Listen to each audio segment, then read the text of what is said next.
किसी गांव में पूनम नाम की एक लड़की अपनी मौसी संता के साथ रहती थी। पूनम के माता पिता नहीं थे। बचपन से ही वह अपनी मौसी के घर पली बड़ी हुई।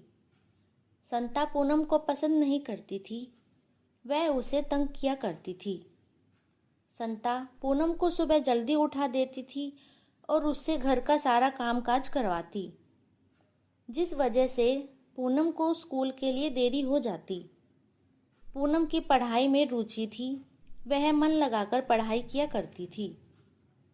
एक दिन पूनम को स्कूल से घर आने में देरी हो गई, जिस कारण संता गुस्से से लाल पीली हो गई।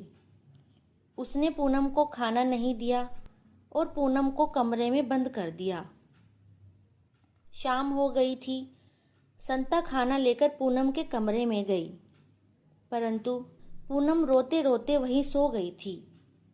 संता ने खाना कमरे में ही रख दिया। कुछ समय बाद पूनम उठ जाती है और खाना अपने कमरे में देखती है।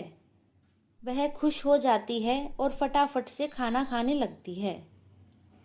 कुछ देर बाद संता पूनम को आवाज लगाती है। पूनम दौड़ते हुए कमरे से बाहर आती है। संता उसे अपने सिर की मालिश करने व पाँव दबाने को कहती है, जिस कारण पूनम को काफी रात हो जाती है। तभी पूनम को ख्याल आता है कि उसे आज स्कूल में ज्यादा काम मिला था और उसे वह करने में देरी हो गई। वह उठकर कमरे की ओर जाती है। वह अपने स्कूल का काम पूरा करने लगती है। काम पूरा करने में पूनम को पूरी रात बीत जाती है और वह वहीं पर सो जाती है। पूनम को सुबह उठने में देरी हो गई।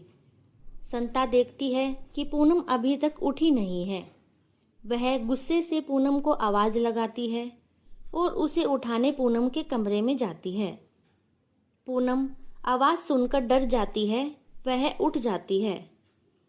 संता पूनम को कहती है, आज तूने खाना बनाने में देरी कर दी, जिस वजह से उसे सुबह से भूखा रहना पड़ा। संता पूनम से कहती है कि वह जल्दी से कुछ खाना बनाए और उसे दे और घर का सारा काम काज करे।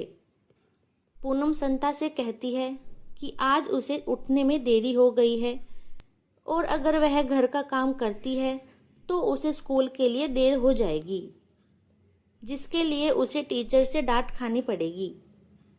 यह बात सुनकर संता गुस्से से भर जाती है और कहती है कि वह आज से स्कूल नहीं जाएगी, दिन भर घर के कामकाज ही करेगी। पूनम रोते हुए संता से बोलती है कि वह उसे स्कूल जाने दे, उसे पढ़ाई में रुचि है, किंतु संता उसकी बात नहीं सुनती और वहां से चली जाती है। पूनम बहुत दुखी हो जाती है और मन ही मन अपने माता पिता को याद करती है। पूनम अपनी मौसी से तंग आ चुकी थी। इसी तरह समय बीत जाता है। पूनम अब शादी के लायक हो चुकी थी। पूनम की मौसी पूनम के लिए एक गरीब परिवार का लड़का चुनती है, जिससे वह पूनम की शादी करवा देती है। पूनम की मौसी संता को लगा, मैंने उसकी गरीब परिवार में शादी करवाई है, जिस कारण वह दुखी रहेगी, और यह सब सोचकर संता मन ही मन खुश हो जाती है। वहीं दूसरी तरफ अब पूनम की शादी हो गई है और वह ससुराल चली जाती है। पूनम का पति मनोज एक अच्छा व्यक्ति है, वह पूनम का ख्याल रखता है। एक दिन मनोज पूनम से उसकी जीवन के बारे में बातें करता है। पूनम ने मनोज को अपने जीवन के बारे में सारी बातें बताई और उसने यह भी बताया कि उसे पढ़ाई में रुचि है और उसकी मौसी संता ने उसे आगे पढ़ने नहीं दिया, जिस वजह से उसे अपनी पढ़ाई छोड़नी पड़ी। मनोज ने पूनम की सारी बातें सुनी और पूनम को आगे पढ़ने के लिए प्रेरित किया। मनोज ने कहा कि वह अपनी आगे की पढ़ाई पूरी करे और उसका एडमिशन किसी अच्छे कॉलेज में करवा दिया।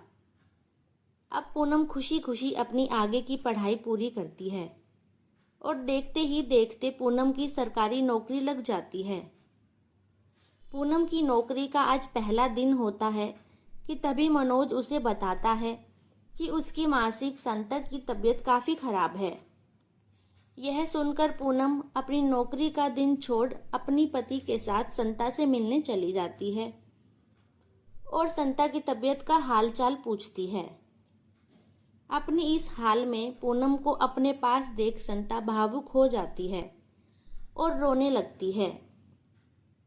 वह अपनी गलती का पछतावा करती है और पूनम से कहती है, मुझे माफ़ कर दो, मैंने तुम्हारे साथ बुरा व्यवहार किया, तुम्हें तंग किया, तुम्हारे लिए हमेशा बुरा ही सोचा और तुम्हारी गरीब परिवार में शादी भी करवाई। यह सब बोलकर संता पूनम से कहती है, मुझे माफ़ कर दो और उसे गले से लगा लेती है।